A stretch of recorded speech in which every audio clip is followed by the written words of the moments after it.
Hello UPSC IAS aspirants. आज का video बहुत इंटरेस्टिंग है क्योंकि मैं बताने वाली हूँ कि आईएएस की प्रिपरेशन के लिए आखिर कितने साल कितने महीने चाहिए।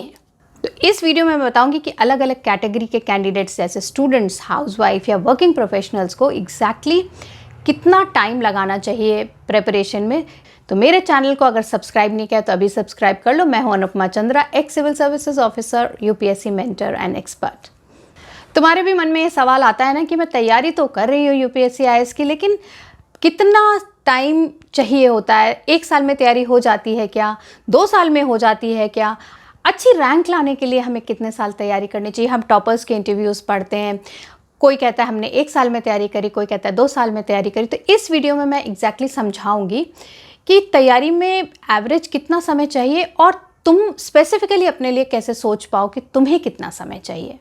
तो सबसे पहली कैटेगरी जो मैं डिस्कस कर रही हूँ कैंडिडेट्स की, वो है स्टूडेंट्स। अगर तुम स्टूडेंट हो, सिर्फ आईएएस की प्रिपरेशन में ही लगे हो, यानी कि तुम्हारा फुल टाइम जो है वो आईएएस प्रिपरेशन ही है, तो तुम 1.5 से 2 साल लगा के चलो। अब तुम बोलोगे कि 1 साल की प्रिपरेशन में भी लोगों ने यूपीएससी को क्रैक किया है, तो किया है, लेकिन मेन चीज़ ये है कि अब जो प्रिवेलिंग पैटर्न है ना यूपीएससी आईएएस का, उसके लिए इन डेप्थ नॉलेज और करंट अफेयर्स की नॉलेज का होना बहुत ज़रूरी है। तो अगर तुम स्टूडेंट हो तो जैसे मैंने एवरेज कहा कि 1.5 से 2 साल चाहिए, लेकिन अगर तुम्हारी एक अर्ली एज से करंट अफेयर्स में अपडेटेड रहने की आदत है, तुम्हें बहुत सारी इन्फॉर्मेशन जानने की क्यूरोसिटी है, तुम्हें रीडिंग का शौक है, तो हाँ, तुम 1 साल में भी क्रैक कर सकते हो क्योंकि तुम्हारे पास वो बैकग्राउंड है जो यूपीएससी को चाहिए। और यहाँ मैं एकेडमिक मार्क्स की बात नहीं करी, मार्क्स बहुत कम मैटर करते हैं, लेकिन तुम्हारी जो आदतें हैं नॉलेज गेन करने को, वो मैटर करती हैं। तो मैं ये कह रही हूँ, जो स्टूडेंट्स जिन्होंने अभी सोचा है कि अब हम एग्ज़ाम देंगे, तो अब से लेकर तुम लगा लो कि 1.5 से 2 साल की प्रिपरेशन तुम्हें चाहिए ही चाहिए। तो जितनी जल्दी शुरू करोगे उतनी जल्दी तुम्हें रिजल्ट मिलने लगेंगे। 21 की उम्र में तुम दे सकते हो ना एग्ज़ाम, तो 18 से तो शुरू हो ही जाओ एटलीस्ट करंट अफेयर्स और जनरल नॉलेज को पढ़ना। अब मैं आती हूँ दूसरी कैटेगरी ऑफ कैंडिडेट्स जो कि आज के दिन बहुत ज़्यादा इंपॉर्टेंट हो गई है, और वो है हाउसवाइफ्स। पहले तो ये सोचा जाता था कि अब शादी हो गई तो हाउसवाइफ हो गई, अब क्या एग्ज़ाम देगी, क्या आईएएस बनेगी, लेकिन अब ऐसा नहीं है। हर साल अगर तुम देखो तो increasing number of home makers, housewifes, वो आईएएस को क्लियर करती हैं।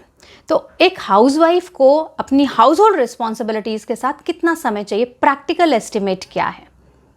तो जो प्रैक्टिकल एस्टिमेट है वो है 1.5 से लेके 3 साल तक। 1.5 से 3 साल क्यों? क्योंकि बहुत सारी हाउसवाइफ ऐसी होती हैं कि चूँकि शादी हो गई इसलिए एग्ज़ाम नहीं दे पाई, लेकिन शादी से पहले उनका जो ओरिएंटेशन था वो सिविल सर्विसेज वाला था, उनको जनरल नॉलेज अच्छी है, उनकी करंट अफेयर्स अच्छे हैं, उनको शौक है पढ़ने का, तो ऐसी हाउसवाइफ्स को 1.5-2 साल में वो प्रिपेयर कर सकती हैं। लेकिन अगर ऐसी हाउसवाइफ्स हैं जो शादी के पहले भी बहुत ज़्यादा ओरिएंटेड नहीं थी इस एग्ज़ाम के लिए, तो फिर तुम लगा लो कि 3 साल तक का समय लग सकता है। ऑल्सो इट डिपेंड्स कि तुम अपने हाउस होल्ड को कितनी अच्छी तरह मैनेज कर पाती हो प्रिपरेशन के समय। मेरा एक ब्लॉग है जिसका डिस्क्रिप्शन में मैंने लिंक भी दिया है, जो एग्जैक्टली बताता है कि हाउसवाइफ्स को तैयारी करनी कैसे चाहिए, टाइम टेबल बनाना कैसे चाहिए। तो anupmachandra.com पे जाकर तुम ये ब्लॉग डिटेल में पढ़ सकती हो।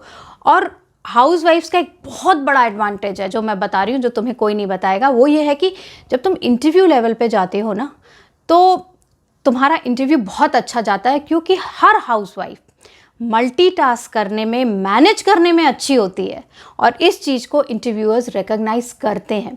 तो रिटन में मेहनत डालो, इंटरव्यू में तुम्हारे मार्क्स ऑलरेडी तुम्हें ज़्यादा मिलेंगे। अब तीसरी कैटेगरी पे आते हैं जो कि कैंडिडेट्स हैं वर्किंग प्रोफेशनल्स, यानी कि फुल टाइम जॉब कर रहे हैं और साथ में तैयारी कर रहे हैं। यहाँ पे टाइम ज़्यादा लगता है, 2.5 से 4 साल लग सकते हैं, क्योंकि तुम्हारे पास फुल टाइम जॉब है। अब तुम 7-8 घंटे हर रोज़ तो नहीं निकाल पाओगे पढ़ने के लिए, और तुम्हें वीकेंड का टाइम ज़्यादा मिलेगा पढ़ने के लिए, तैयारी करने के लिए। तो अगर तुम वर्किंग प्रोफेशनल हो तो पहला 1 साल जब तुम्हारा मन बना सिविल्स देने का, तो पहला 1 साल तुम्हें लगाना चाहिए अपनी जनरल स्टडीज़ और करंट अफेयर्स को स्ट्रॉन्ग करने में।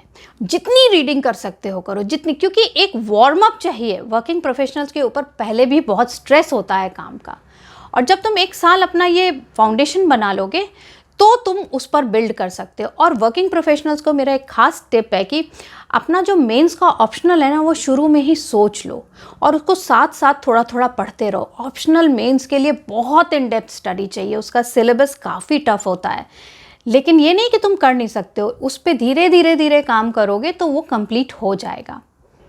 अब तुम्हारे सामने एक टेबल है जिससे क्लियर हो जाता है कि किस कैटेगरी के कैंडिडेट को कितना टाइम लग सकता है। तो जब सबसे पहले कैटेगरी है स्टूडेंट्स की, 1.5 से 2 साल, जो हाउसवाइफ्स हैं 2 से 3, कभी 4 साल, और जो वर्किंग प्रोफेशनल्स हैं उनको 3 से 4 साल लग जाते हैं। टाइम एस्टिमेट को अगर तुम एक फाउंडेशन बना के चलते हो और उसी तरह प्रिपरेशन करते हो जैसे मैंने कई सारे अपने ब्लॉग्स में anupmachandra.com पे समझाया है, तो तुम्हारे चांसेस ऑफ सिलेक्शंस बहुत ज़्यादा बढ़ जाते हैं। तो आज की वीडियो में इतना ही। मेरे चैनल को लाइक और सब्सक्राइब करो। मैं हूँ अनुपमा चंद्रा। Bye bye.